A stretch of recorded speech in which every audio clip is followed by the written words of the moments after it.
desks here. Now I get it. Let's go towards the end. All right. You guys ready? Crystal, ready? Okay. Chad, good to go? Indeed. All right.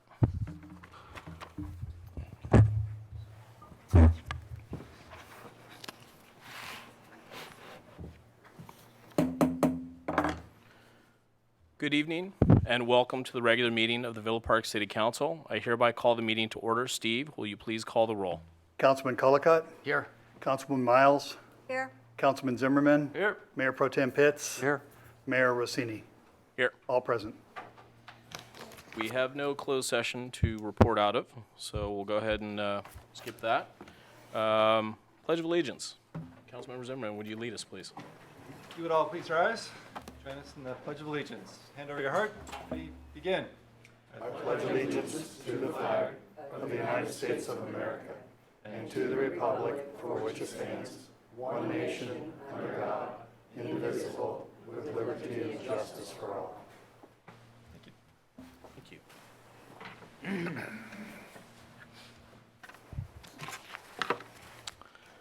Thank you. At this time, I would like to ask all of those in the audience to please silence your cell phones. I'll start with mine. Just did.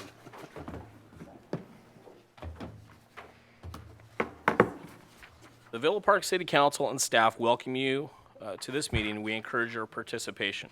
If you wish to address the City Council, please complete and submit a speaker card to the City Clerk before the scheduled meeting time. Speaker cards can be found at the entrance to the City Council chambers. Speakers will be limited to a time period of 5 minutes. And we have a few presentations to start this evening's meeting, the first of which will be the lottery drawing for the fireworks stand at Villa Park High School. Steve, can you give a brief explanation of why this is necessary and what's going on with that? Sure. Several years ago, the city adopted an ordinance. Basically, it permits the sale of safe and sane fireworks within the city from a maximum of 3 stands, 2 of which are located on Orange Unified School District at the high school. One is located right here in the town center. By ordinance, the 2 of the 3 are designated to groups if they're so interested, that being the Rotary group and gets first priority, and the parent-teacher group for the schools gets second priority. If there are any other groups that are so inclined to apply, they will then basically be picked by lottery to who gets that 3rd booth. So we had 4 groups that applied. We had the Rotary, we had the parent-teacher group, and then we have both the Marching Spartans, and we had the Gridiron Boosters. So the Gridiron Boosters and the Marching Spartans are to be picked by lottery. One of those groups will have access to the booth, and the other will be out for the year. And they have all submitted their paperwork and their fees in advance. So in the event that the group is not selected, they'll be returned their check and all their information accordingly tomorrow morning. Thank you for that explanation. I'm going to go ahead and start that lottery drawing now. The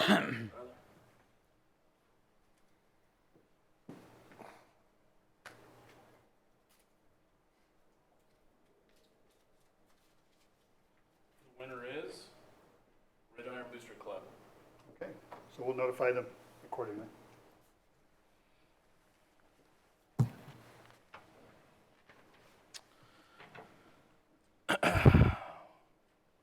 Congratulations to the Gridiron Booster Club. I'd like to use this time to remind everyone to celebrate the 4th of July safely. It's obviously a few months away, or a little over a month away. And it's important that we safely, if we are going to light off fireworks, to safely use safe and sane fireworks and make sure to not use anything that's not safe and sane, as those are illegal and not certified by the California State Fire Marshal and are prohibited in the city of Villa Park, and this prohibition will be strictly enforced. So we have another presentation, and that is to the Orange County Fire Authority. I'd like to take this time right now to introduce the newest division chief to the Fire Authority, to the city of Villa Park, and that's Phil Johnson. Chief Johnson, would you like to stand at the podium and give us a little background on yourself, sir? Good evening, Mr. Mayor, members of the council, and the citizens of Villa Park. My name is Phil Johnson. I've been with the Orange County Fire Authority for 18 years. I've been in the fire service for a total of 32. I am very proud to move into the position of division chief, which is basically your local fire chief. I've taken the position of Andy Kovacs, who has since retired from his position and the department. I pride myself on always being available to you by phone, email, or otherwise. And anything that that you need from me, please let me know. And if I don't have an answer, I'll get it for you very fast. Thanks again for letting me serve. Thank you, Chief. Thank you. Appreciate Thank it. you. And I'd like to provide a proclamation to the Orange County Fire Authority and Chief Johnson. This is Drowning Prevention Awareness Month. Drowning is the leading cause of death and disability in California for children under 5 years of age. Roughly 1/3 of drowning victims in Orange County are age 50 and older, who also experience a greater likelihood of dying from these injuries. The Orange County Fire Authority and the Orange County Healthcare Agency convened the Orange County Task Force on Drowning Prevention to educate the community on ways to prevent drownings. Fatal and non-fatal drowning is a silent event occurring in as little as 2 inches of water, including swimming pools, spas, lakes, the ocean, and any other body of water. The themes of this year's water safety campaign are always watch your child around water and never swim alone. The initiative set forth in the ABCs of the water safety program will increase public awareness regarding proper procedures to prevent this needless tragedy. The Orange County Fire Authority, in collaboration with the Orange County Task Force on Drowning Prevention, will be taking this opportunity to increase public awareness about drowning prevention through a diverse community outreach campaign. And the Orange County Fire Authority will launch this 24-week water safety campaign in May and continue through October. And if I could get a picture with the entire council and the chief.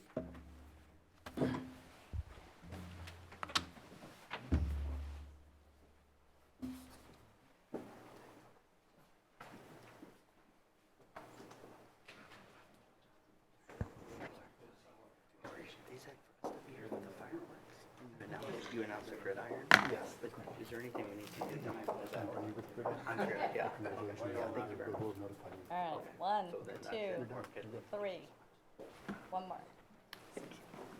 Thank you.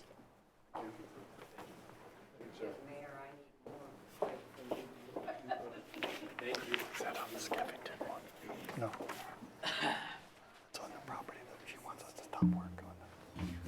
Oh, is that not Skeffington? Thank you. Their property. Oh, I thought that was Skeffington. The next presentation will be the Orange County Sheriff's Department. Is it just a single family residence? Yeah. So she wants to stop height. She's concerned about height issues. Good evening, ladies and gentlemen, Mr. Mayor, Mr. Pro Tem, city staff. I'm Lieutenant Patrick Rich, and I am the Chief of Police Services for the city of Villa Park. And it is my pleasure to present the Villa Park Crime Report for the month of April 2019. In the month of 2019, there were 4 reported, in the month of April in 2019, there were 4 reported Part 1 crimes in the city of Villa Park. Those include 1 grand theft, which was reported on 4/12 at the 18,000 block of Catherine Circle. A tailgate was removed off a vehicle that was parked on the street overnight. Okay. On the 22nd, there was a petty theft reported in the 17,000 block of Morrow Circle. That's where someone's key fob and mail were taken from a mailbox overnight. On the 22nd, there was a residential burglary with forced entry through a rear slider, and that was on the 9300 block of Huntington Circle. The loss was a still to be determined amount of jewelry in that burglary. And, that was the 3. We also had 2 traffic incidents. One of them was 410 at Villa Park and Center Drive. There was a non-injury traffic collision reported. And then also on the 5th, just out here in our parking lot, there was a traffic collision into one of the support structures in front of the stores, and the subject behind that incident was arrested and taken into custody for a DUI. The deputies did issue 23 moving violations and 2 parking violations during the month. That typically when we see lower amounts of traffic citations issued. We usually see a larger amount of traffic collisions because they're not out enforcing what they should be. Fortunately, we did not see that this month, but I can guarantee you that the low production in traffic citations has been addressed with the staff and the deputies working the city. Thank you. There was a total of 350 calls for service during the month of April, of which 256 of those were either self-initiated or observed incidents. 94 were assigned. One incident that I would like to point out that was actually in May 23rd, there was an arrest, quality observed arrest made out here in the parking lot when deputy working the night shift contacted the occupant of a suspicious vehicle parked out in the parking lot. After a consent search of the vehicle, the deputy seized a large amount of methamphetamine packaged for sale, and that subject was taken into custody. That subject was not a resident of Villa Park or any surrounding area, and do not know what they were doing here, but I would believe that they had some nefarious intentions, as they may be selling narcotics to someone in either the city or one of our surrounding cities. So it was very good to see them get off the street and in the county jail where they belong. I do want to mention to everyone that in August, the first Tuesday of August, which I believe is the 6th this year, we will be participating in National Night Out.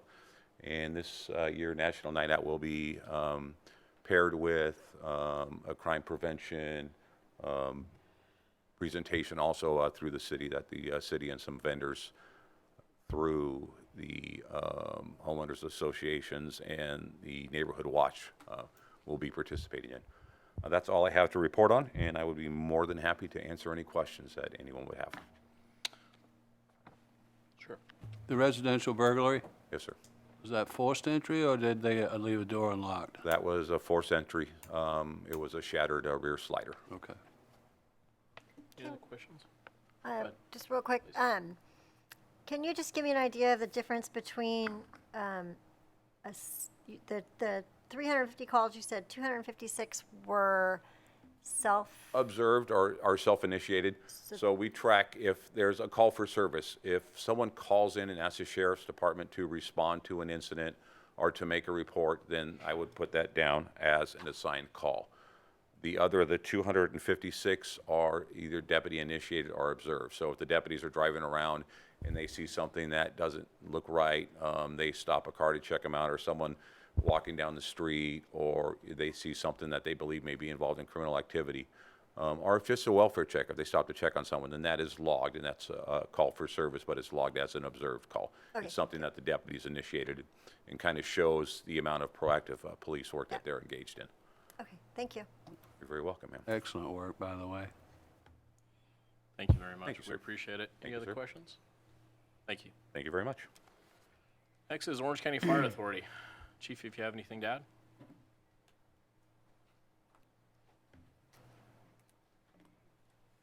Thank you. As you well know, we have the drowning prevention program Kickoff from May through October. In addition to that, we have the fire awareness and prevention kicking off as well. You've seen that all the extra rainfall we've gotten, therefore all the extra fuel that has grown up, and that's how we look at it, as fuel. As you know, we've been in a drought for multiple years. We've finally come out of it, but the side effect of no drought is more fuel to burn. We are reviewing all of our plans, our fire plans for mitigation of fuels, as well as how we're going to fight these fires once they start. We do have many ways that they start: arson, accidental, etc. And Villa Park won't be out of the picture with that as far as our mitigation efforts, as far as the weed control and brush control. We are working with our weed abatement people to make sure all of these things are mitigated, as well as a strong fire force. The last couple of months, the department has been training quite hard with many of the other departments in the area to get ready for this upcoming season. As far as the prediction, as far as weather and wildfire predictions, they are saying that we are going to get a later start to the season because of all the water and moisture that we have had, but we will have a robust season once it gets started in August, around late July and August. End of report. Thank you very much. Just some things that I wanted to share on this topic. Your predecessor, Chief Kovacs, and I toured Villa Park and looked at a lot of the fire suppression, or I should say, wildfire fuels, and many of which are not necessarily located in Villa Park. They're in the immediate surroundings of Villa Park, property owned by Southern California Edison, a homeowners association in Orange, and a few residences within our city. And that's something that I've shared a note with Chief Anderson, who I'm sure has also shared that with Chief Hennessy, and I look forward to meeting with you and discussing those issues, as well as a number of issues that Villa Park residents should have some concern over, and maybe some efforts that we can team up on to get our neighbors to work with us. Of particular importance and of concern to me is the property owned by Southern California Edison, because it's so large and the weeds are 6-7 feet high. I've never seen anything that high, and a few of the residents who walk that area regularly have never seen growth that high in the 20 or 30 years that they've lived here. So I look forward to meeting with you. Thank you. We really appreciate your attendance here. And a side note, we were supposed to have the chief, Chief Hennessy, here this evening, but unfortunately he was called away due to a family emergency, and our thoughts and prayers go out to him and his family, and certainly hope that nothing serious is going on, and appreciate all your efforts, as well as Chief Hennessy's. Thank you. Thank you. Next up, we have Villa Park Library. Our librarian is taking a well-deserved vacation, so she will be not reporting this month. Very well. Not a problem. Thank you, and it is well-deserved. She's doing a fantastic job. Orange County Mosquito and Vector Control District. So I have the minutes, just like expecting Thank the you. library. Okay, so I went online and I have the minutes from April, and I went through the agenda for May. So the main thing, other than they bought a new flatbed truck and they went through a lot of the procedural stuff with their budget and whatnot, the main thing was West Nile virus and invasive Aedes mosquito update that the vector ecologist Kruger presented on the sterile medfly program. So I went and looked to see if I could find information on that, and what I found, the sterile medfly program is done in two places, one in Florida and one in Los Alamitos Air Force Base in California.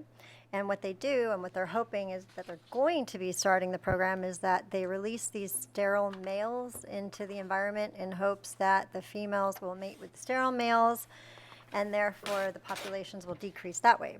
So, in looking further, this interests me, a female can lay 100 eggs every third night after mating only once, and typically they lay up to 3 sets before dying, and they can live up to 3 weeks. So this sterile male program that they're looking into, and sounds like they're going to be implementing, will hopefully help with that, because they talked about the increase in rains and the populations that were increasing. There was a travel-related human dengue care reported, which, again, because I'm not there, all I can gain is that dengue is spread through the mosquito, through the Aedes mosquito, and that either somebody traveling brought it here or got it here. I don't know, but it just says they were reported. So the 19 ticks were collected in the last month and tested for the disease. All the ticks were negative for Lyme disease and the Pacific Coast tick fever. 200 mosquito samples were tested in March, and all were negative for the dengue. Then that was it mostly for the minutes. And then what I went through on the agenda, that they just had a meeting in May, they were discussing about an assessment that they were going to approve, or I don't know if they approved or not, we'll find out next month. But this assessment, if I can just take a few minutes to read, I had to do a little research on that.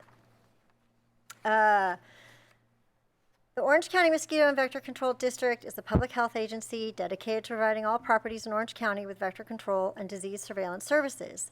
It's an independent special district created in 47, blah, blah, blah, blah. The district is dedicated to control mosquitoes, rats, flies, red imported fire ants, and other vectors, and provides this service through the 798 square miles of Orange County, answering approximately 20,000 service requests per year, and performing vector control services on known sources throughout the county. So, a summary of the current district services are as follows: mosquito control and inspection, rodent and fly control, surveillance and vector-borne diseases, property owner and resident service requests, mosquito fish for backyard fish ponds and other appropriate habitats, and presentations to schools and civic groups. So in 2004, the district found itself dealing with dramatic increase in service requests, so they had to come up with this assessment. So on April 15, 2004, the Board of Trustees authorized the initiation of proceedings for a benefit assessment to provide local funding for its mosquito, fire, ant, vector, and disease control services. They actually, if you remember, put this on a ballot, and during the ballot proceeding, the property owners in the county were provided with a notice. I don't even remember this. For the proposed special assessment. A 45-day period was provided for balloting, and a public hearing was conducted in July of '04. At the public hearing, all ballots returned within the 45-day balloting period were tabulated. It was determined at the public hearing that 66% of the weighted ballots returned were in support of the assessment. And from that, then, what that means is whenever they need to increase their budget, they're going to increase the assessment. The authority granted by the ballot proceedings included an annual adjustment in the maximum authorized assessment rate equal to the annual change in consumer price index, not to exceed 3%. So based on the meeting agenda that May 16th, we all are getting an assessment increase, and it was $7.48, and now it's going to be $7.70 per single family equivalent unit. Thank you for So your if your report. bill's a little higher, there you go, that's why. Thank you for your report. Next, we have Orange County Sanitation District, but before you do that, I wanted to mention a young man in the back there in uniform, the new battalion chief here in Villa Park. Forgive me for not reaching out and mentioning your name. Chief, would you do the honors? We've got two new guys in here tonight, myself and our newest battalion chief, Justin Neville, who will be covering this area, this is located in our Battalion 3. Chief Neville, welcome. Thank you, Mayor, City Council. It's a privilege to be here in front of you tonight. I've been with the Orange County Fire Authority for 15 years and been in the fire service for 23. I look forward to serving the city, and I'm excited about my new position here. I've been in this position, not as a battalion chief, but as a fire captain in this area about 3 years ago. So I am familiar with the area, and I look forward to working here. Excited about Welcome. to have you, Thank Thank you you. very much. both of you. Thank you, Chief. Next up, we have Orange County Sanitation District. Okay. The Operations Committee of the Sanitation District Board met on May 1st, and this is the committee that I chair. Prior to the Operations Committee meeting on May 1st, all directors and alternates were invited to participate in a tour of Treatment Plant Number 2, which is located in Huntington Beach. Although I've been familiar with Plant Number 1, which is of the Sanitation District, which is located in Fountain Valley for decades, this is my first tour of Plant Number 2, and this tour was most informative. In addition to ongoing operations, the board members and alternates reviewed the new sludge centrifuge facility, which is quite impressive. They have large drum centrifuges that are about 4 feet in diameter and about 20 feet long that spin at about 300 RPM. It's really a sight to behold. And we also reviewed their new solids loading and outfall facilities. Significant item on the outfall facilities. The sanitation, as I reported in previous meetings, the sanitation district is expanding their the amount of water that they're sending to the groundwater recycling system. And when that's completed, 85% of all the water and wastewater produced in Orange County, basically from El Toro Road to the LA County line, industrial, commercial, and residential wastewater will be recycled. So the remaining waste that will be discharged to the ocean will only be 15% of what the outfall was designed to handle. So they're having to redesign the pump system so that it can operate at a lower capacity, but while retaining the higher capacity in the event that there's an upset or some problem where the groundwater recycling system is not operating. So there's a lot going on down there. It was a very interesting tour.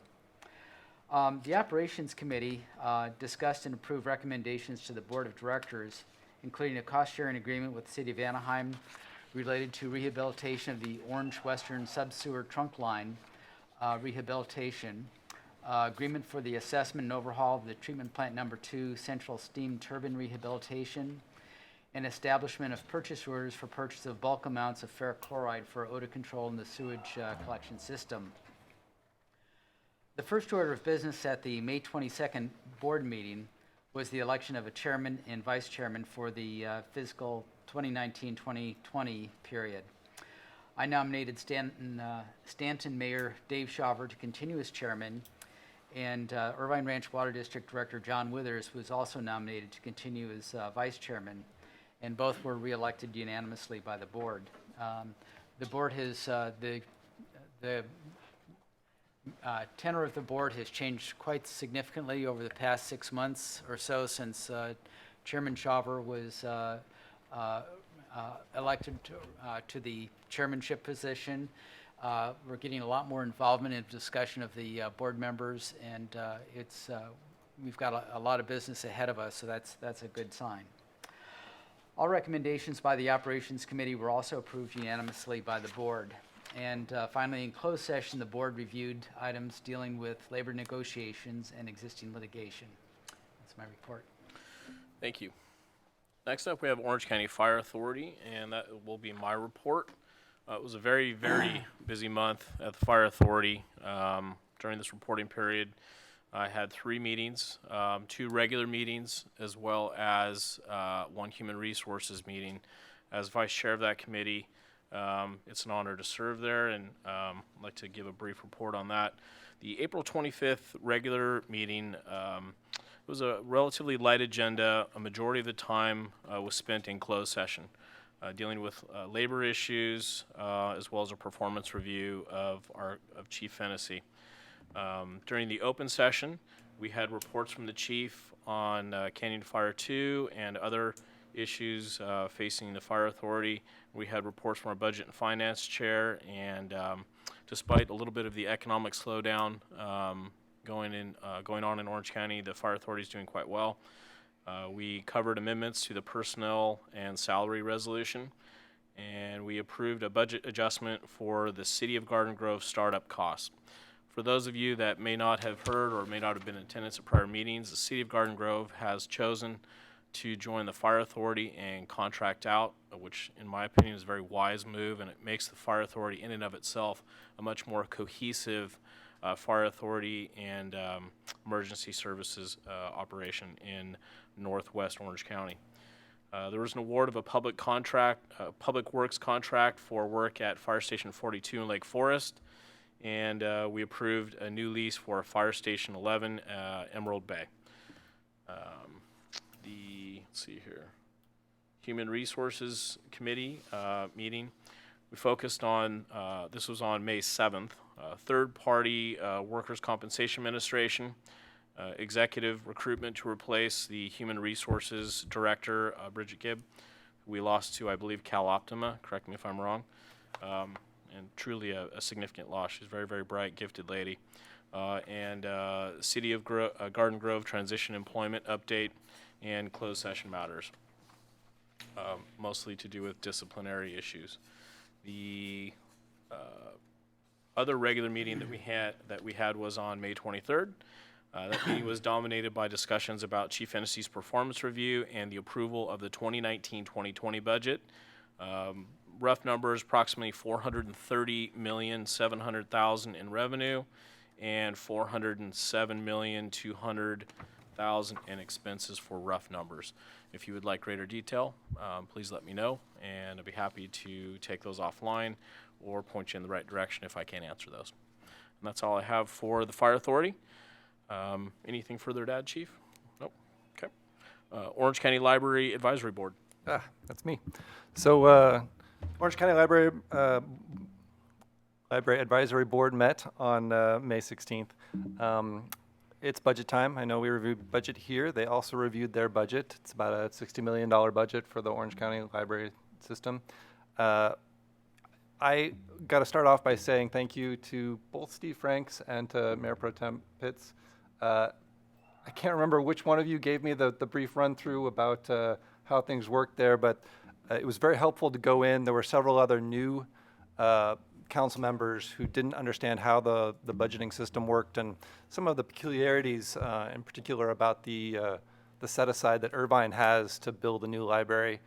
So I was well prepared going in there and I really appreciated that. So just wanted to say thank you to start off with. The budget was approved. It includes renovations for a number of libraries throughout Orange County.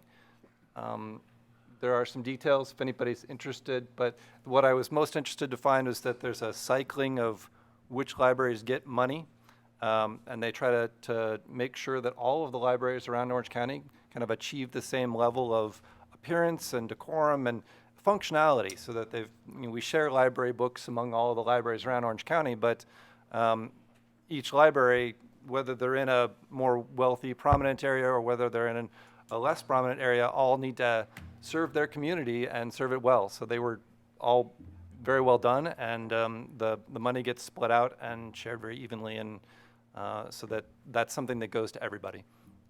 So the meeting was good to attend, and Large audience, too. yeah. Thank you very much for your report. Any questions? We just well, how do I say? We have a very distinguished guest.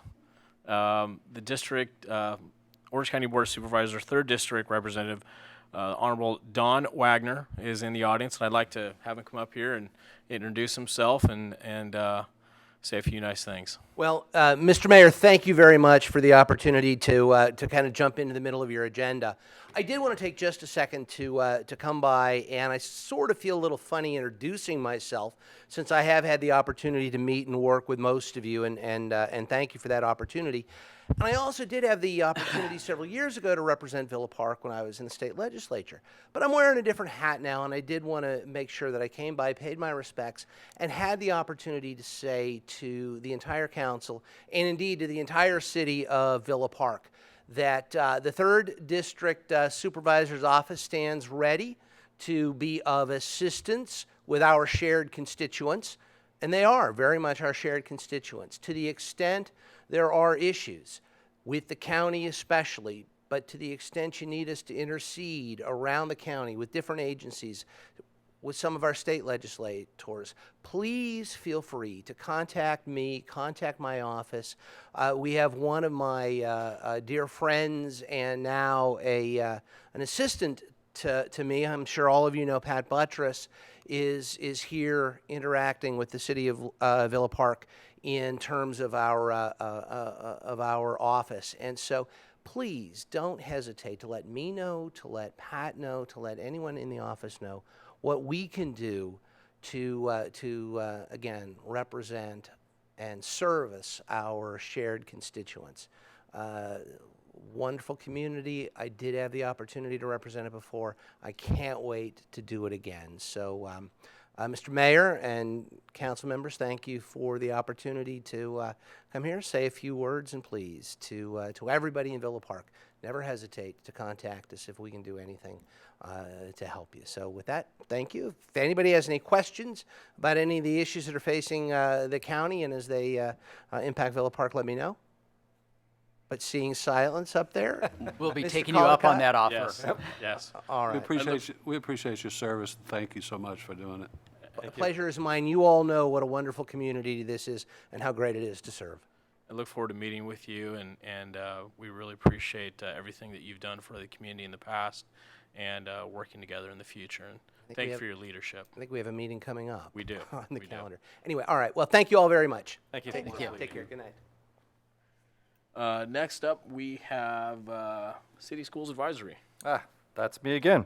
So there are 2 city school meetings we had this month. May 9th was with the local representatives from the parent-teacher organizations, as well as the district. And then on May 20th, we had the city schools meeting over at the district headquarters. I'm just going to kind of combine them both a little bit and talk about what they had shared in common, and then some stuff that was from each one. They both talked about the progress over at Villa Park High School, the building 300 that's been demolished, and they're clearing that site. They talked about the Villa Park High School track and the field being open in October. So that's their schedule for phase 2 of the track. They're saying they're still on track for that. They were hoping to have, or on track for the track. They're hoping that the track would be open a little bit sooner, and that they would be able to use it for other school activities and to maybe be open for the public. But due to some of the construction problems they've had, I think we've discussed those in the past, dealing with the ground underneath the main field, they're going to be incorporating a reconstruction of some of that stuff, as well as the handicap accessibility and the ADA compliancy stuff that goes in. And all of that will still be on, that was scheduled to be done in October. That will still be done in October, as well as the repairs to the rest of the field, and it should be open then. We did talk briefly about the community and how the community can use that field. It's an ongoing discussion that we're having between City of Villa Park and the school district. It's their property, but it's in the middle of our town. And one of the big things that we highlighted, or that I made sure that, because I've heard from many of the residents and I wanted to highlight, is that, there's kind of two ways of going about this. Either one, we have this void in the middle of Villa Park and we can't go there, or it's part of the community and we're invited in, understanding that during school, obviously kids are there and that's not a good idea, but that after hours and the weekends, it's still part of the community. We can go, we can walk the track, we can be on the fields, in as much as we're not interfering with scheduled school activities.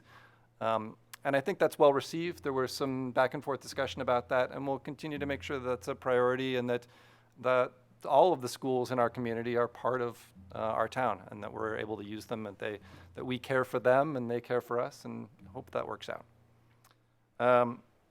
They did talk about the budget that they have for Measure S funds, and that they're $10 million under budget on the construction bids. So just to be clear, they're under budget, but that's just on the bidding process, and we'll see how things end up in the end. But so far they're targeting, and they're managing that very well. And then the last thing we talked about was, and this is just at the city schools meeting over the other, at the district, is about Grijalva Park and the plans for that. And I thought everybody would like to know, there are empty spaces on Grijalva Park that they've had a planning meeting to talk about what would go there. There are four things that they've talked about going in. One is a community pool. The next is a senior center / library. That's why it's 4 or 5. There's a skate park, and then there's the GoCat, the theater, which is the Greater Orange Community Arts Theater.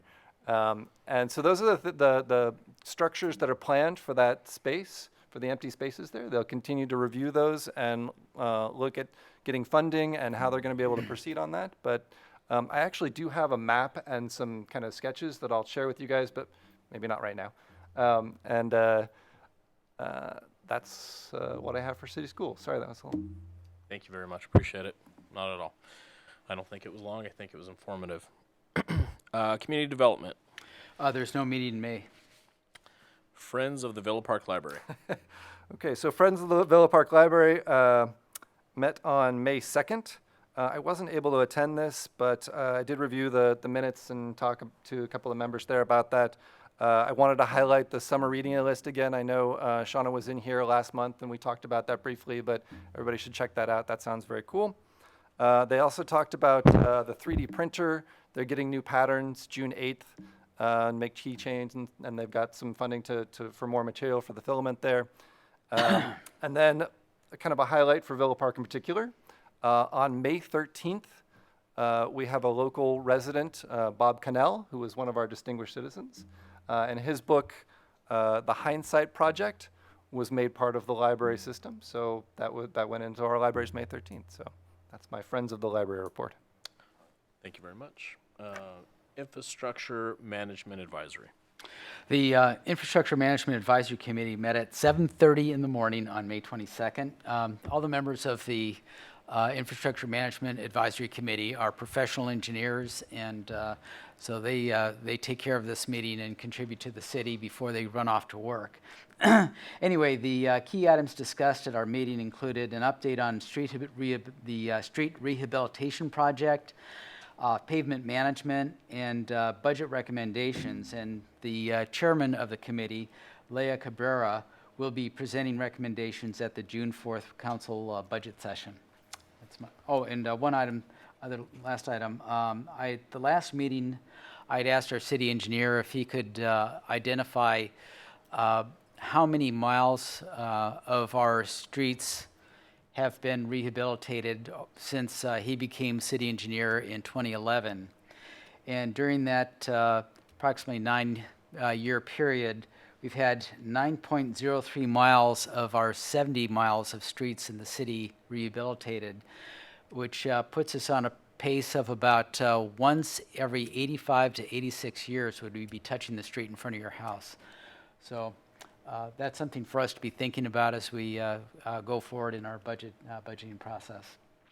Thank you for your report. Investment advisory. No meeting. Law enforcement advisory. That is mine. Find my notes. Items of significance. We talked about the homeless litigation briefly and how Villa Park is in a good position given that it's part of the North County Service Provision Area. We are in Judge Carter's good graces, for lack of a more professional term. So kudos to our city manager for that, and representatives in Orange for putting us in a good position. We worked collaboratively with them. Pardon me. We had our monthly Orange County Sheriff's Department report, and things are continuing in a good way for Villa Park. Crime is down. Enforcement overall is up. And not too aggressive, but I think just right. We're have our patrol cars out in view, and in view patrol is how you get things done. It lets residents feel safe in their homes and hopefully keeps the negative characters out of our community. And I appreciate the incredibly brave work of the Sheriff's Department. Neighborhood Watch Program. We had an update from Wayne Silzel. National Night Out and the Home Security Fair, as Lieutenant Rich pointed out, will be on August 6th, and the two will be combined. Looks like it's going to be a fantastic event. It was standing room only in the past, and I would anticipate the same. Professional Services Responder Program, hoping to get a little more activity out of that program in the future, but it relies upon volunteers, and sometimes we have more volunteers, sometimes we have less, but we appreciate everything that's going on in that department. And the Emergency Preparedness, this is the Villa Park Emergency Preparedness Training Program that the Orange County Fire Authority and Orange County Sheriff's Department work together to help volunteers within our community to educate themselves on first aid and disaster preparedness. It's a great program. We look forward to having additional training courses in the future. Chief Kovacs was very helpful with that. And lastly, an update from our city manager. The contract for the Orange County Sheriff's Department 2019-2020 will entail an increase of 4.8%. Nobody wants their bills to go up, but when service is good and costs go up, you have to pay the bill. So I appreciate the work that our city manager and the Sheriff's Department have provided. They work together to get things to, I would venture to say, a reasonable number. And by law, the Sheriff's Department is not allowed to charge more than what what it costs them. So it's not like they're putting this in a piggy bank somewhere. They're just making sure that they make their ends meet. And we do get an excellent level of service from them. Independent studies have even stated that fact. So that's all I have for the Law Enforcement Advisory Committee. Next up, Villa Park Community Services Foundation. Unfortunately, I couldn't attend the meeting for last-minute travel, but I did talk to a few of the members. I guess the biggest thing that was discussed at the meeting was the development of the new website to help, broaden our exposure to the community through the new website development. So we have the Krutzingers are helping us develop a new website that we could be more proactive and outreach and so forth and so on. Also, the foundation is in a membership drive right now, so I would encourage everyone to contribute and be a part of this great institution. And I'd also like to challenge every one of us at the dais here to also contribute. I know, I did not too. I turned mine in. So that was my report. Thank you. Thank you very much. Public comments. At this time, members of the public may address. You forgot Bridges. Oh, you know what? I did. It's not on here, but it is on here. Bridges at Kramer Place Advisory Committee. Thank No you very meeting. much. There was no meeting anyways. Okay, no meeting. Nonetheless, I I don't want to appreciate be you. forgotten. No, I appreciate you pointing that out. At this time, members of the public may address the council on any off-agenda items within the subject matter jurisdiction of the council, provided that no action may be taken on off-agenda items unless authorized by law. Opportunities will also be provided for public comment on each agenda item. Comments are limited to 5 minutes per person and 30 minutes for all comments. Steve, do we have any comments? I'm sorry, yes, we have two forms submitted, and I'll apologize if I mispronounce. It's Ryan Kokoit, is that? Kushwa, I'm sorry. Hello. Good evening. I've And been welcome. a resident of Villa Park for my whole life. I've grown up here. Recently, the South Mesa Drive got repaved. I don't know if you guys know about that. It was already a really thin road to begin with, but curbs got put up, and now it's only 17 feet. It seems crazy dangerous. I keep almost getting clipped by cars. I saw a lady have to pick up her dog and jump into the ditch over the curb to get her out of the way of a car. There was available parking for us on one of the houses across the street on the corner of Villa Isle and South Mesa, and that's been curbed off. We can't access it anymore. It seems really unsafe, and nothing I find online says 17 feet is acceptable range. It was 18, but the curbs have made it 17, and 20 is supposed to be the minimum for what I find online. I just thought it was worth addressing. Thank you for your comments. We appreciate it. Steve? I have Vivian Lee and Hung Du. Good evening and welcome. Mayor and the council members. My name is Vivian Lei, and my husband. Hi, my name is Hung Du, also known as Henry. Thank you. We are residents at 19181 Mesa Drive. This is actually my first address to this new city council member. I wanted to make a comment and also a partial complaint regarding the city building department. It is a result of the fact that we live at a upper level, single level residence, and on the around 15 to 20 foot drop, there's another vacant lot that's been vacant since 2008, according to the public records. And we have recently learned once there was a lot of rain. I went to the city, I called the city a couple times about the weed abatement because it was growing up over my waist level. And I was concerned about the fire because I've been a resident of the city of Orange since 1991. So I'm very aware of the fire hazards. So I reached out twice by phone to the city about the weed abatement. I knew that the lot had a new owner. The city didn't return my call. So I went online at the city, Villa Park. There's a weed abatement complaint online that you can submit, and I did that. I waited a week, no response again. So I came in person to the city department, the building department, to inquire as to who the new owner of the lot is, so that I may reach out to them to ask them to abate the weed, since the city is not going to be doing it. It is private property, and the lot then drops down another 10, 15 feet to the city trail. So that's where my house is. It's one vacant lot away from the city trail. When I realized that the city had been working with the new vacant lot owners structure, they submitted plans to build a huge mansion, 7,500 square foot, 30 foot in height, and which would then encroach on our property.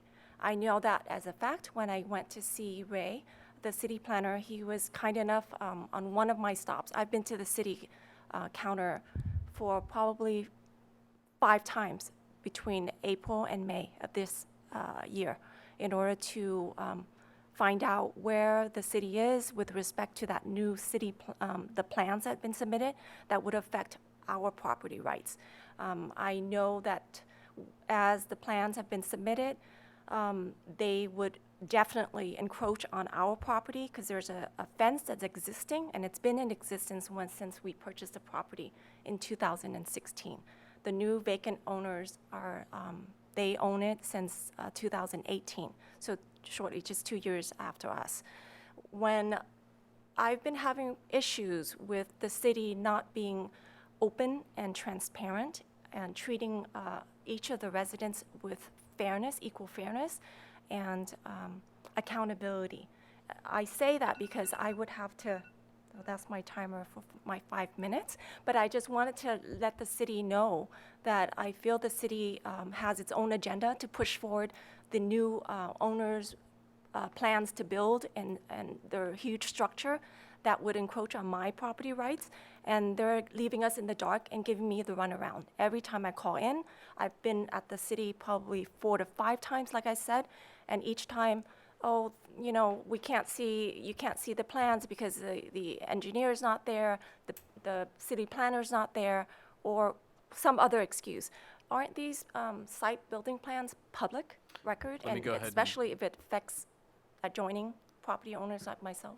We have a limited amount of time. I greatly appreciate your comments, and it's important that you come forward and provide your concerns to the city and let the members of the public know what your concerns are. From a transparency perspective, we're absolutely transparent. Obviously, you have some concerns, and I think city staff will do everything they can to work with you to try to answer questions that you have, at the same time respect the rights of the other property owner. And it sounds to me that there have been discussions with city staff. Well, I will certainly encourage them to do more so in the future. But thank you for your comments. Okay? Thank you. Yeah, thank you for your time. Thank you. With respect to the Mesa Drive resurfacing comments, I want to thank the gentleman for his comments as well. And that's something that city staff will be looking into in the future. It's something that I have discussed with our city manager. So thank you. Next up, we have public hearing. Our first hearing is the review to waive reading in full of all ordinances and resolutions on the agenda. I'll now open the hearing. Staff, please give the staff report. This is the monthly regular briefing to allow us to move forward in an expeditious manner for to not have to read out the minutes, and I'll read the text of all the ordinances. So with that, we'd recommend approval. Council members, do you have any questions? Okay. Any speakers? Any discussion? I will now close the public hearing. Is there a motion on this matter? So moved. Second. Please record your vote. This passes by a 5-0 vote. Item 2, public hearing. Our next hearing is the conditional use permit 2019-01 at 922 Loma Street. This item was continued from the March 28th, 2019 City Council meeting. I will now open the hearings.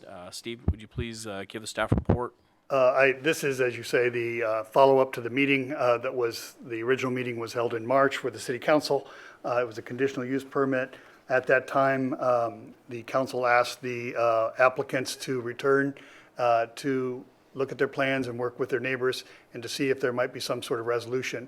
I believe, and Ray can fill in the details of what he's received since that time, and I believe the applicant is in the audience that could also represent the situation as well. So we'll start with Ray.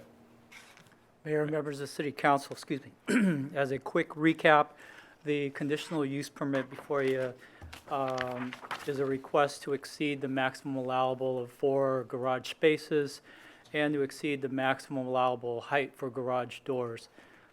When this item initially came before you again on March 26th at your last, or the council meeting, The request for approval was to allow for 9 garage spaces, 8 of which were for storing the property owner's passenger vehicles as well as a recreational vehicle. Several residents in attendance that live in the neighborhood came to express their concerns and opposition about the project. The primary concerns included that there were too many garage spaces for single-family residents, as well as the garages were out of scale and out of character with the neighborhood. Following public comments and discussion, the City Council voted 5-0 to continue this item to allow for the applicant and the property owner to redesign the project in an effort to address some of these concerns and to also garner some support from the residents that spoke in opposition of the project. Since the last meeting, the applicant made several design changes to the project that is reflected in the revised plans as well as an architectural rendering that's part of your agenda packet. I've also included the previous plans for reference as well. So the revisions included reducing the total number of garage spaces of the passenger vehicles from 8 spaces to 4 spaces. Also, each of the garage spaces have an offset, if you will, of 2.5 feet to eliminate that linear appearance from the street. The depth of the RV parking garage was reduced from 36 feet to 40 feet. And also the overall height of the RV garage was reduced, I believe, by 1 foot. The roof line was changed over garage 1, the garage that's closest to the residence, as well as a change to the roof design over the RV parking garage. Furthermore, on the architectural rendering, you'll see that enhanced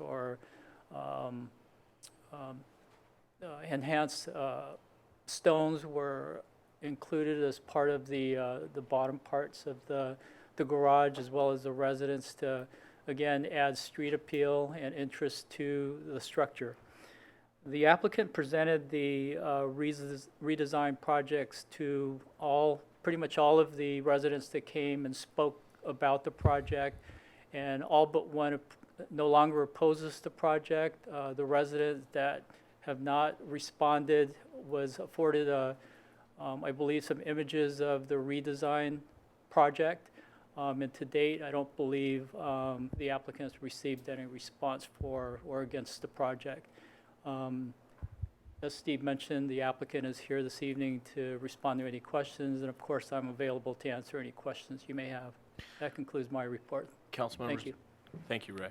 Council members, do you have any questions of our staff? I have a question.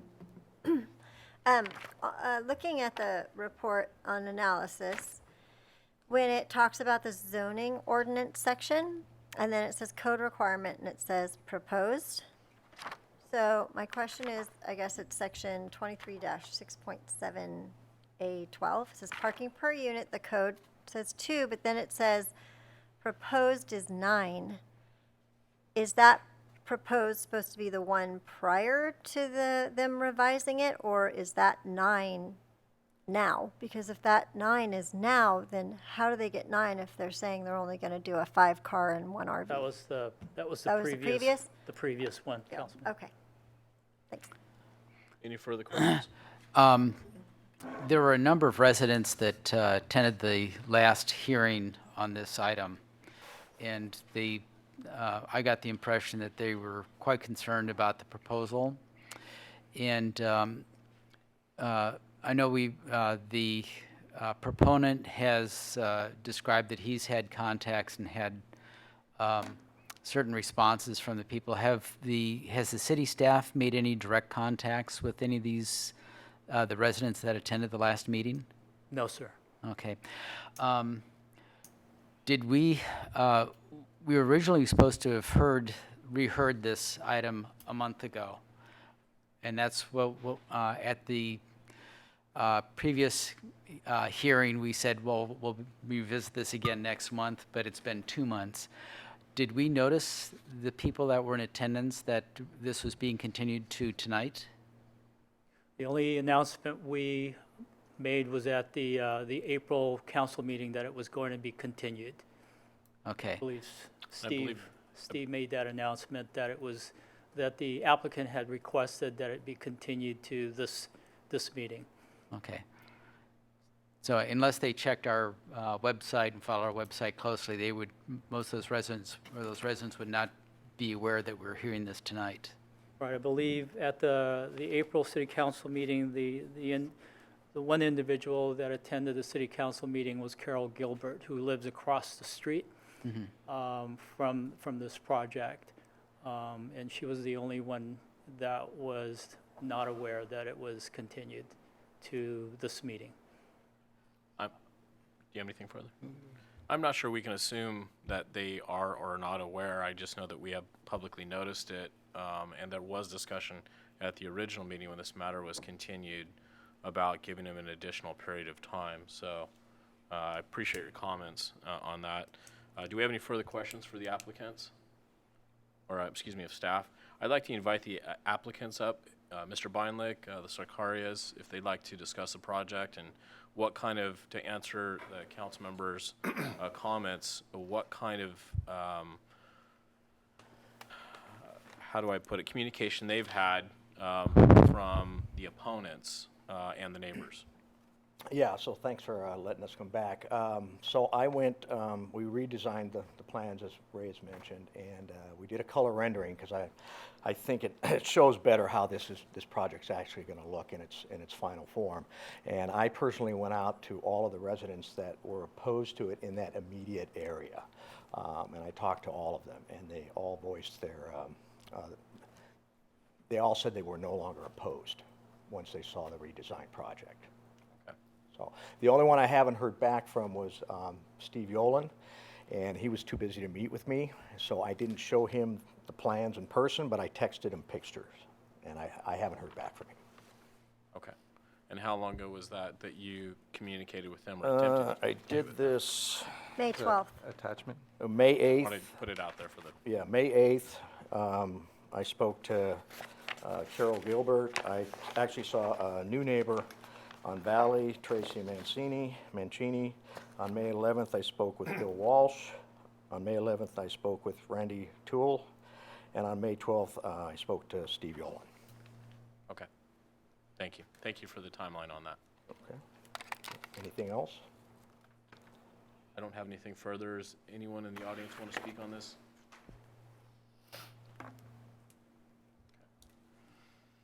Any further comments or questions from council? And there's no one here that opposes it right now? Can we just sum up the city's recommendation? We recommend approval. Thank you. Do I have a motion on this? I'll make a motion to approve. Motion, go ahead. Approve and second or? Second. Okay. So by motion to approve, there's a resolution, and I get the number right off the top of my head. It is a resolution number 2019-3458, which should be approved as a result, and there is an attached Exhibit A, which are the conditions of approval related to that thing. So that the motion to approve would be in essence approving that resolution to move forward, granting the conditional use permit. Okay. Thank you. We have a motion and a second. Please cast your vote. That passes by a 5-0 vote. Thank you. Thank you for your patience.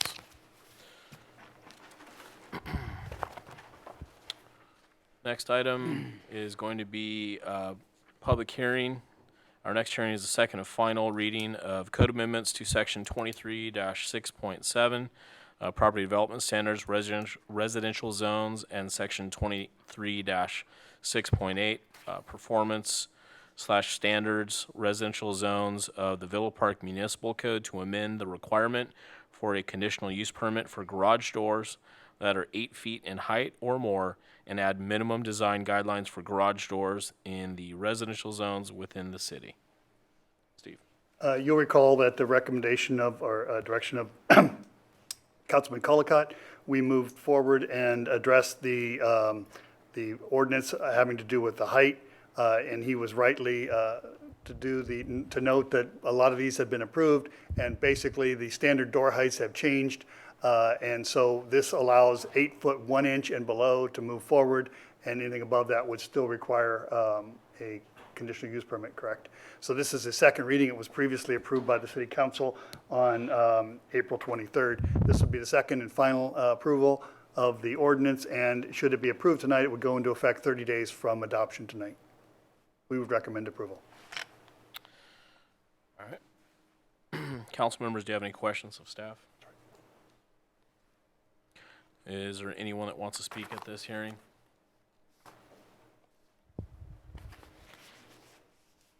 Oh, go Mayor ahead, David. Rossini, Go ahead and Council. introduce yourself, especially since you don't have a My name's mustache. Greg Mills. I do live here in Villa Park. At any rate, I just had a comment about the last two resolutions. I wish we could have something on the screen so we can kind of see what you guys are seeing in your practice. So just a comment. We've done this off and on over the years, and if somehow that with the staff, they could prepare some images, it would help everybody else in the room to understand too what you're all looking at. I think it's a good suggestion. I think that's something that Mayor Pro Tem Pitts and I are keenly concerned about, and will formation stage. hopefully address in the budget discussions coming up. We're looking for some improvements within the council chambers, and part of the process, and making sure that staff can get that information up on our screens for our residents. So thank you. Okay. And thank you, Councilman Colacott. That was a very good suggestion to adjust that height. Yeah, I think this is a unique opportunity for our council to remove some bureaucratic barriers and red tape for our residents. Having sat on the Community Development Committee since 2014, we've had numerous requests for variances for garage door height. We routinely approve those variances, but it costs the homeowner a couple $1,000s almost in application fees or permit fees and delays in their project. So, to no benefit to the city because we always approve them. So, right. Let's approve and make standard what we've already done in practice. Makes good sense. Thank you. And that money, the governor's going to come after it anyway. So, you know. Sure. Any further comments or questions? Council members, I'd like to take this moment to thank Councilmember Colacott for his leadership on this. I think he put it very well, and I'd like to thank Councilwoman Miles for her careful consideration and comments related to the subject. I had the opportunity to sit in on a community development meeting and briefly weigh in on this matter, and I know that both of them took this very seriously and summed up what I think Villa Park residents want. I thank them for their leadership on this. Do we have a motion on this? I'll move it. I'll second. Okay. Please cast your votes. Passes by a 5-0 vote.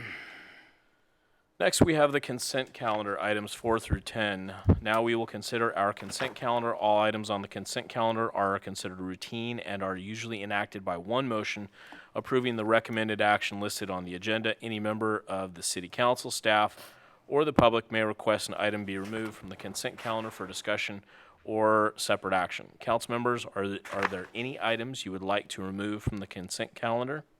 May I please remove number 10? Sure. Anything further?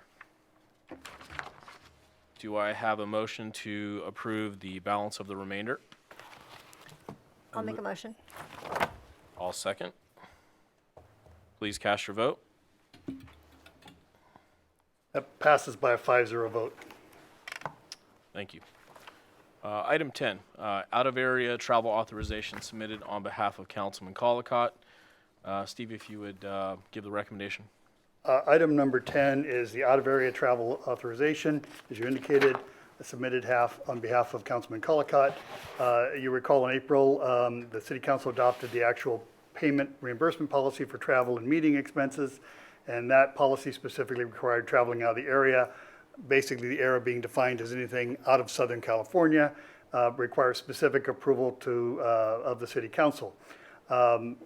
Councilman Colacott has submitted procedurally, as he should, the travel authorization form to attend the League of California Cities Environmental Quality Policy Committee meeting in Sacramento, and as on June 13th, 2019. So pursuant to the policy he submitted in advance to the council, so the council would have to take action accordingly. So we would recommend the council take action. Any comments from council on this? Well, the reason why I'm pulling this is for that meeting, and when we first started, I noticed that there was a lot of travel expenses, and we were doing this pooling of the travel budget if people didn't go somewhere, and I just don't think that's good business. I know right now, every month we get a breakdown of how much money each of us have spent, and we set a max of $3,500. And so right now, in Councilman Colacott's budget, it's $299.99. So I am just not comfortable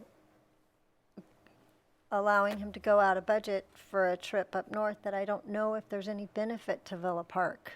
Okay. Especially since we're talking about, we want money for streets, you know, we want money to help redo this and, you know, bring it up. We need to tighten the purse strings elsewhere. So if he can do it for $299, great, but I'm just not comfortable allowing it to go past that. Any other comments from council? Well, the city of Villa Park is a member and has been a member of the League of Cities for a number of years. The president of the League of Cities appointed me to the to this environmental policy task force, and they have 2 meetings per year. They have 2 meetings each year in Southern California, which I've attended, and 2 meetings in Northern California. I believe I attended one of those meetings earlier this year. The purpose of the Environmental Policy Committee is to discuss proposed initiatives, state initiatives related to environmental policy that may impact our cities, including the city of Villa Park, and provide guidance to the League of Cities Board of Directors as to positions to establish on those state initiatives. I have a established reputation as a environmental leader in California, which is why I was appointed, and you know, they felt that my participation was of value. I completely respect your background, and I have no doubt that you are a major contributor for them and a consultant. But I'm more concerned with how it's going to contribute to us. And so, just a question: can you name one of the environmental policies that you were able to bring back here and allow us to benefit from? Well, I don't have a specific environmental policy. We deal with a wide range of environmental policies, including air quality, water supply, drinking water quality, water reuse and treatment, you know, things that have a direct impact on our city. Well, I know you have $299.99 left, so I think you're talking about flying up and back in the same day, right? So exactly. Could you, you know, you have a little under $300. You could use your dime to do Well, the. I gave up hitchhiking about 50 years ago. Well, I used to I'm do it sorry, Bob. extensively. I just don't feel it's good use of our money at this time.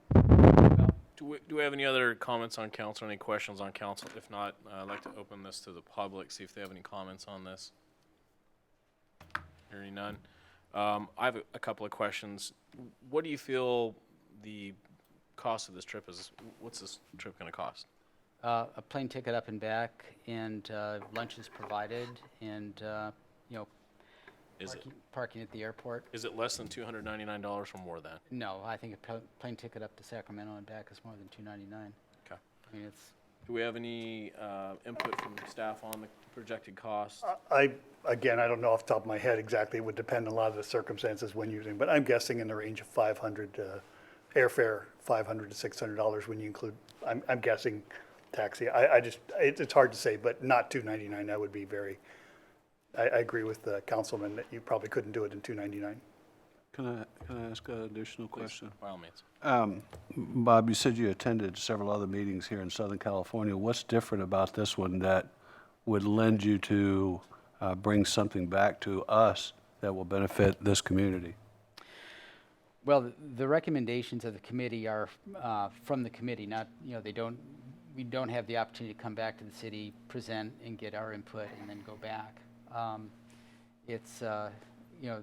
The legislation is developed on pretty short order, so they're asking for a recommendation based on our experience and expertise. And the other members of the committee, also have various levels of, expertise in this area. So decisions would be made without our input at all, other than your participation? Well, I'm an elected representative of residents of Villa Park, so. Okay, thank you. So basically, we wouldn't have, what your question is, we wouldn't have a voice if you're not up there. Right. Well, it's not that we wouldn't have a chance to review what they come up with prior to voting on it and it be implemented into legislation, that's all. But this isn't even a committee that we do appointments for, right? We're a member of the League of Cities. I believe the head of the League of Cities appointed Okay. Councilman Colacott, so we're a member of the league itself. And how many people are on this committee? I think there are about 20 members. Each city has a representative? No, this is a select group of city representatives from throughout the state. I think I looked at it and it was a lot more than 20, but I'm a firm believer in budgets, so that's all. Are there any notes or Yeah, the League of Cities does prepare, meeting summaries that are available on their website. So at least if you weren't there, you'd still be able to get the information But I from would them? not be participating in the meeting or the formulation of the policies. To my question, though, we'd still be able to receive notes and Yeah, gain you'd the receive, information from it. You but no- just wouldn't be able to have a voice. Right. I'm not arguing. Yeah. Yeah. And otherwise, my time is, it's contributed, and participation is contributed. I just don't see it as Well, how about this? And I understand you don't care for the pooling of different council members' budgets. I guarantee I'm not going to come close to getting into mine. I don't even seek my own mileage reimbursement. How about this? Let's keep the cost minimal. Would anybody have any issues here on council with much as Councilmember Nelson providing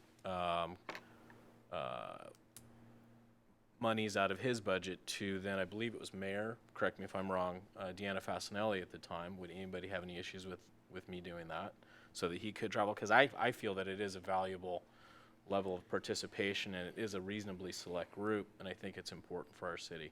I thought that when we made that new travel policy, that part of it was that we weren't going to be borrowing. We weren't supposed to, but this is one of those situations where I think it's a very unique opportunity for Villa Park to have representation at the state level on a very important committee.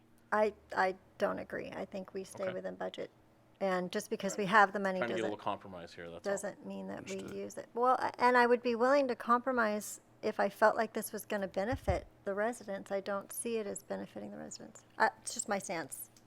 I appreciate your comments. Can I ask another question? We haven't ever discussed any of the policies or any of the meetings on this or talked about any of the legislation or any of we haven't reviewed any of this as a council to come up with a pooled consensus. We don't have any shared voice on this. It's really just Bob at this point. So we don't know that anything that he's contributing, I apologize, I don't mean this to sound attacking, it's just that we haven't had any of that in years.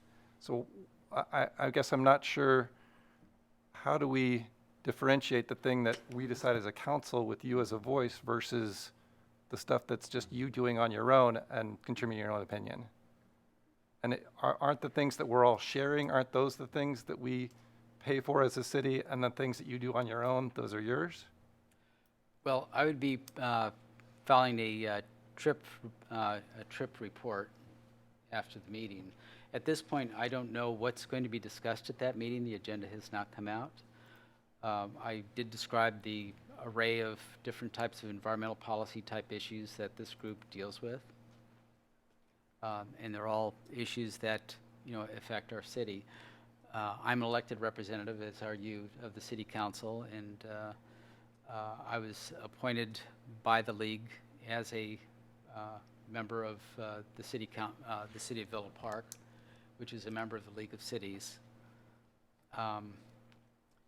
They were looking for people with expertise in this area to contribute to the League of Cities developing statewide policy recommendations, and ultimately the broader array of policies adopted by the League of Cities are discussed at the League of Cities annual meeting. And we all get feedback on that. Any further comments? Well, I actually pulled up the League of California Cities Policy Committee roster 2019, and there's a lot of people on here. This is the Environmental Policy Committee? Environmental quality, yes. Yeah, there's a lot of people on here. It looks like most counties have 2 representatives. So with Orange County, it's you and Shelley Hasselbrink from Los Alamitos. And there's Redwood, Riverside, East Bay, Central Channel, Desert. There's all sorts. So there's a lot of people on here. San Diego, South San Joaquin, Sacramento. And there's affiliate appointments, presidential appointments, league partners, and non-voting members. I just don't see it as a benefit to Villa Park to go out of budget. I think we have to stick with budgets. Any further discussion on this matter? Sorry. Okay. All right, is there a motion on this? I make a motion that we, I don't know how to make the motion on this, I'm sorry. I'm sorry. The motion would be to affirm or deny the out-of-area travel authorization, to basically approve or Can I make the motion to deny, or do I yes. not say Yeah, you make a motion. Well, you could handle it either way. In the event that there's no action, that would in essence be serve as a denial in essence. So receive and file. It would be a receive and file. So no action would be non-granting of approval, or you could take action to not approve it, whichever your preference may be. It's like a double negative. Yeah. So if I make a motion to deny the request, then I have to vote yes to deny it. Yes. I'm not. Okay, well, I make a motion to deny Can I- agenda item number 10. Let me just make sure, if we deny it, but he still has the rest of his budget, so we could still say, you're allowed to use your entire budget. I believe the policy required authorization to be reimbursed, so to use any of the 299, you would have to have approval of the council, because it's out-of-area request. Okay, so could we the policy approve would- it with the budget? So he is free to travel, but he would not have authorization to be reimbursed for any of that expense without an affirmative vote, the way the policy reads. Okay, well then how do I make it so that I'm all good if he wants to use his $299.99? That would be your motion. Okay, That would be your motion. that's my motion then. I'll second that. That 299 is a cap. 299 is the cap. Need a motion. Anybody, you second? Okay, we vote? Okay, please vote.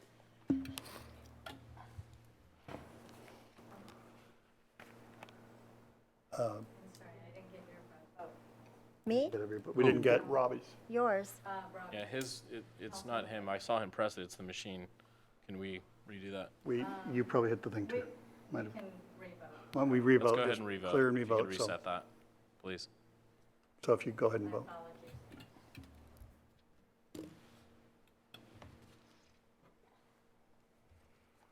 Okay, the motion to cap of 299 is approved by the 4-0 vote with Councilman Colacott abstaining.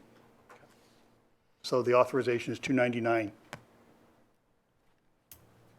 All right, next item, we have number 11, approval of the fiscal year 2019-2020 recommended level of service with the Orange County Sheriff Coroner. Steve, would you provide the recommendation, please? You'll recall each year that we have to approve the level of service for law enforcement, and as part of that level of service, there's a corresponding cost increase. This year, we started with a larger number, I want to say 8 to 9%.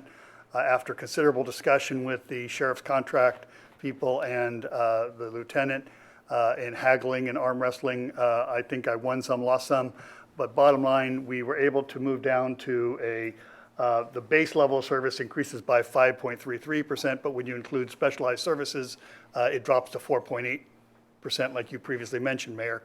So our contract for fiscal year 2019-20 would be $1,642,924, and I would recommend, as indicated, we've had independent studies which indicate that we are getting an efficient and truly effective level of service that is unequaled, and I don't believe that any other law enforcement agency could surpass the level of service that we get. We're very fortunate with Lieutenant Rich and his predecessor, and with the sheriff's commitment. Sheriff Barnes has specifically talked to each of the cities. He has a very, very definite commitment to working with the contract cities. So I would believe this is a very prudent thing to do. Unfortunately, costs go up, but this is not because of anything. A lot of it has to do with pension increases and things like, benefit increases and things. So I believe it's a prudent move, and I would recommend approval. With again, thanking the sheriff for the tremendous level of service that we get here and the high quality. To say that our community had 4 incidents last month in April is sort of like phenomenal, and I think we have something to be very proud of in this community. I concur with your comments. We're getting a phenomenal level of service and extremely low crime rate.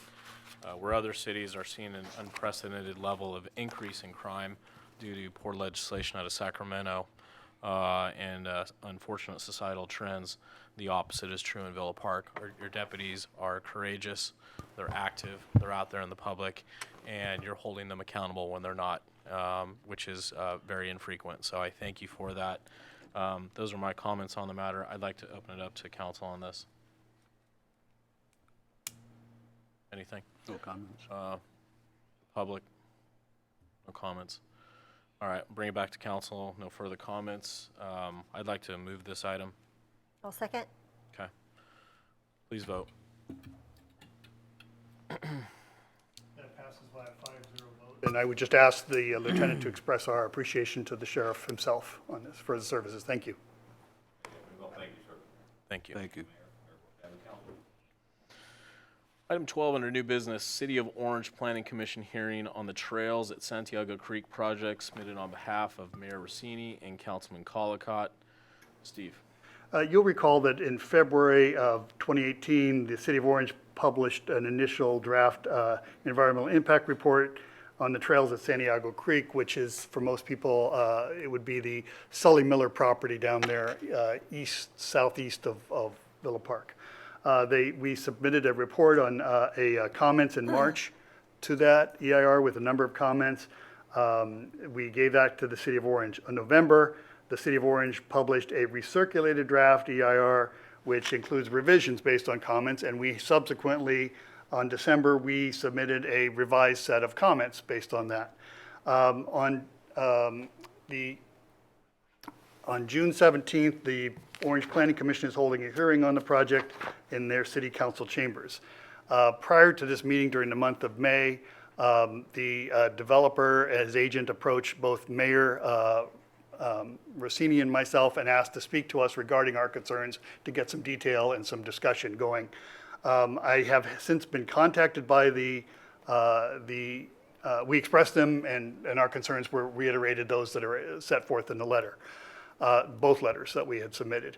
I then was contacted very recently by the agent again, who indicated they heard our concerns and they wanted to come forward and express. They had some, I don't want to say offerings, but some ideas and some mitigation factors or matters that they believe they could present for us. I indicated that we had an agenda item tonight, and I said, we want to hear what you have to say, but we have our concerns. With that in mind, I said, I do have I don't want to shut the door completely to what you're saying.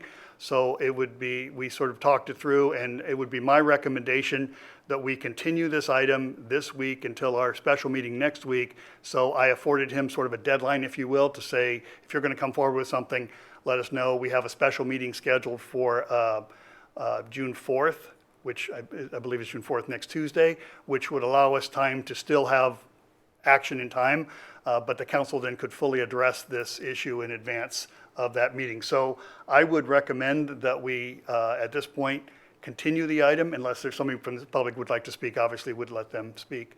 But I would recommend again that we continue the item. Let's hear what they have to say, and I can report back and agendize the item for June 4th as part of our special meeting we'd hear that. So again, I think that would be a very prudent move, and I'd recommend that action at this point. So I would offer that with that recommendation that we suspend any comments until we hear from them, and unless we have some comments from the audience. I concur with the analysis. I'll give the council an opportunity if they want, but again, I think it's wise to suspend comments, but nonetheless, I don't speak for all five of us. Any comments or questions? Do I need to recuse myself?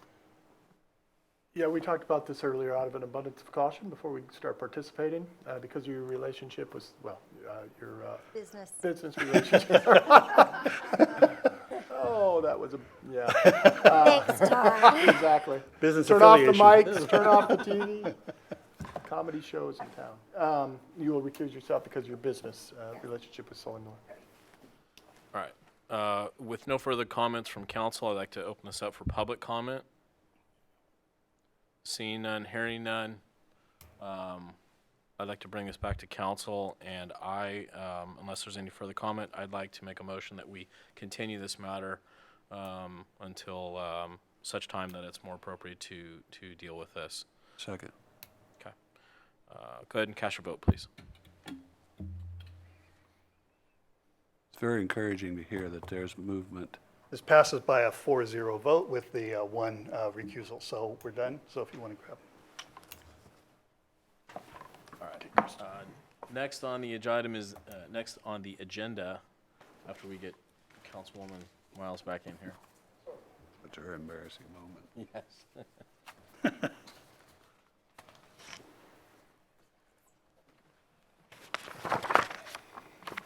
Next up, we have the city manager report. The city manager monthly report is attached for your information. I'll be very honest, what our focus has been and will be is our budget preparation. And I mentioned just a minute ago that our next budget workshop is June 4th at 6 p.m. The public obviously is invited to say it will be televised. But that's been the majority of our focus in sort of a staff's development. When you have a small staff, that would be the work. The other thing would be the street project is well underway, so that's sort of taken our building and engineering staff forward, and the CUPs have taken the time of our planning. So we have a number of items we can answer questions for, but in the essence, to move forward, I'll just make myself available to answer questions. Any questions? Council members? Members of the audience? Okay. Thank you very much for everything that you and your staff do. Steve, we are very blessed to have you and our staff doing a fantastic job, including Todd's comments. All right, next up, Mayor and council member matters. Item 14, individual council member information items and or required meeting attendance reports.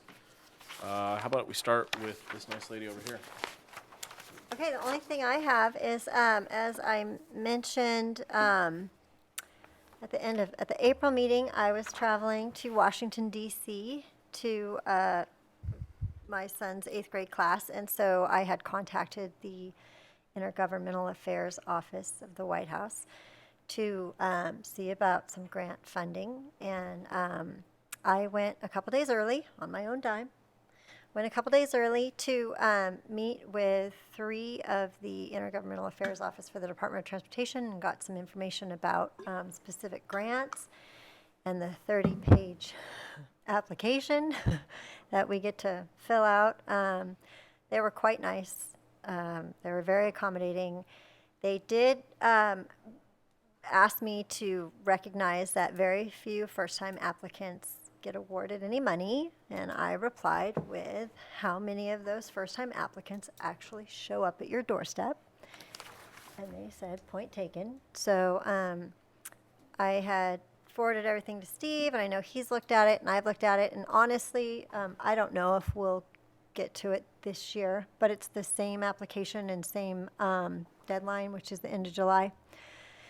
So we'll do my best to get to it, but the one nice thing is they said that if you do not get awarded the money, they will sit with you and go over everything as to why. So if we're able to fill it out in time and we aren't awarded, then I will definitely see what's up and we'll try again. And that's it. Thank you. Mayor Pro Tem. Well, I attended a few events this past month, in the month of May. Taste of Orange, which was a great event. Enjoyed the afternoon with constituents here at Villa Park and some of our folks over at Orange. Had a great time. It was a lot of good food and some great entertainment. The second thing is I attended the 2019 SCAG Regional Conference and General Assembly meeting as a representative of Villa Park. I believe each one of you, I hope you were emailed my trip report today. It was quite interesting. Some of the topics that they covered were, they recently hired a new executive director, Comey. I'm probably going to butcher his name, but it's Aziz. Really nice fellow. I had an opportunity to chat with him a little bit. He was found in a national search and was unanimously approved by the council. He came with a lot of credentials, and I think he'll do a lot to help that group. They also approved their 2019-2020 budget, $91.4 million. It was an increase of $1.2 million, which included grants to implement sustainable community projects. And I encourage us to take a look at what, some of the criteria around that so that we can potentially be awarded some of that funding potentially to help us with some of our projects around here. They also talked about forming a technology committee as an advisory committee to help shape strategies having to do with mobile transportation.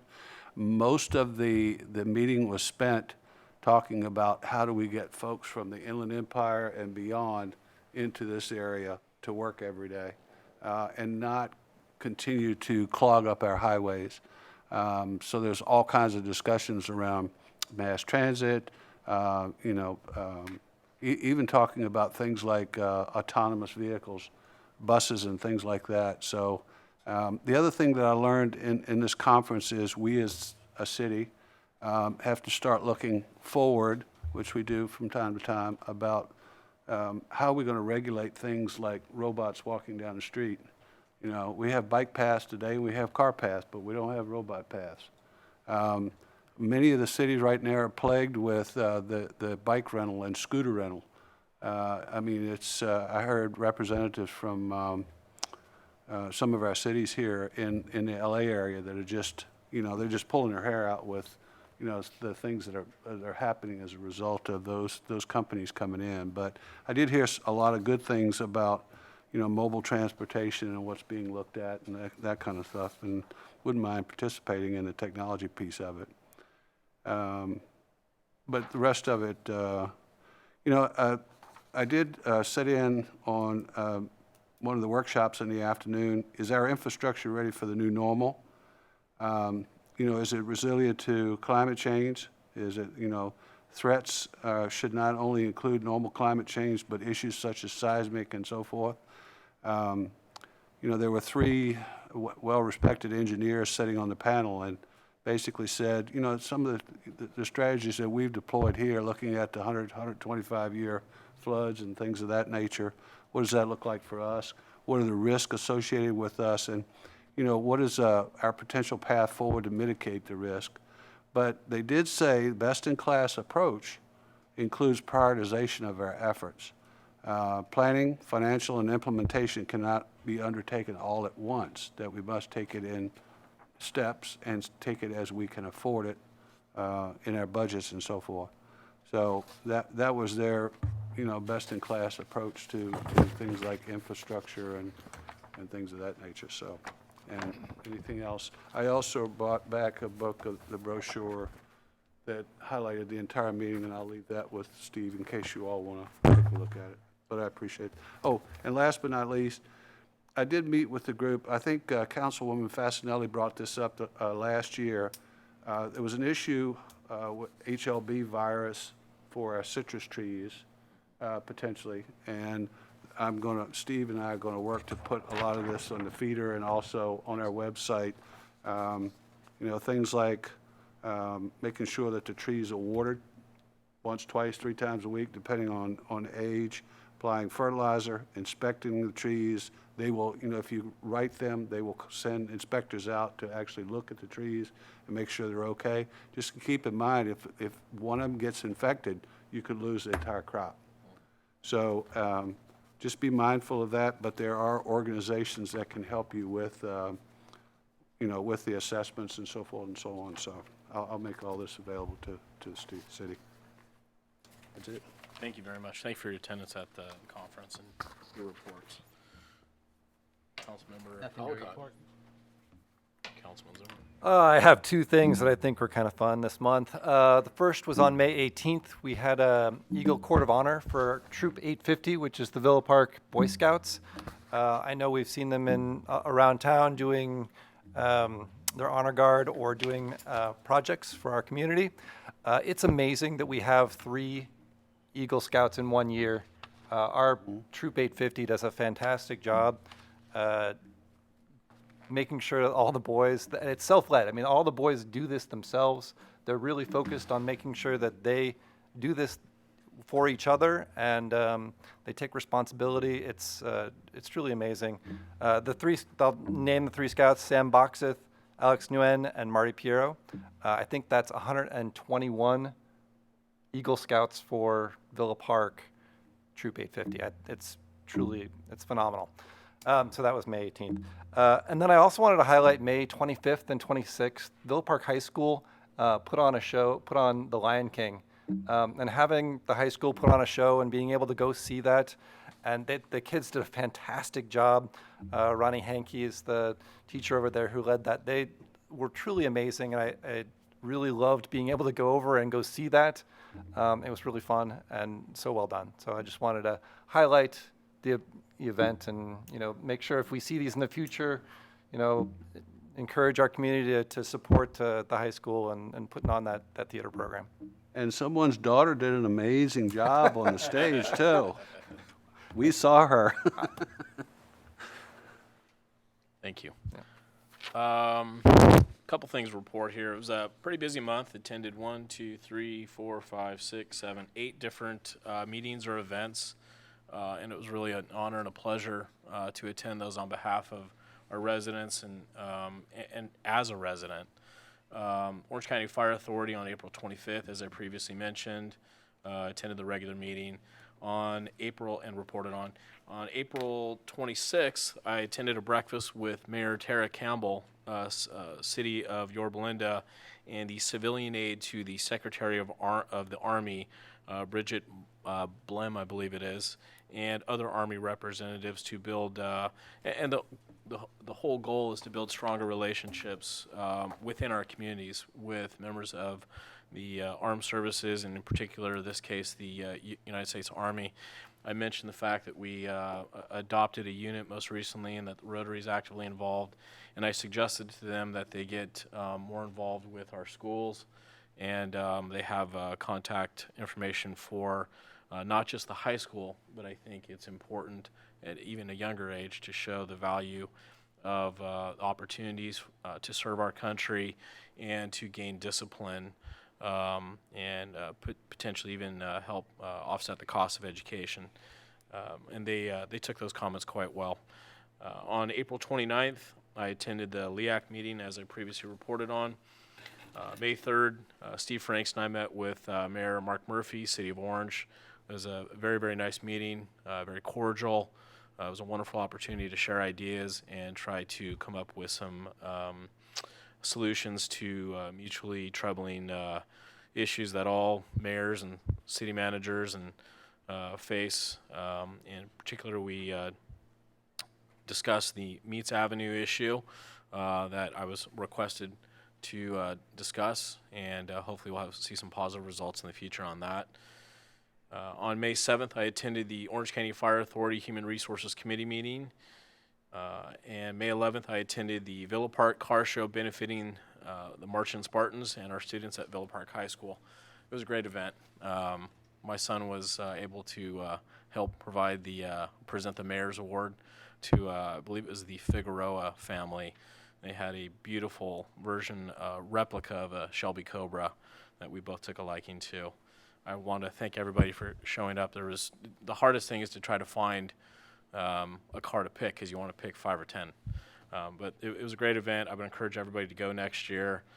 On May 17th, I met with representatives of the trails at Santiago and our city manager. We discussed that.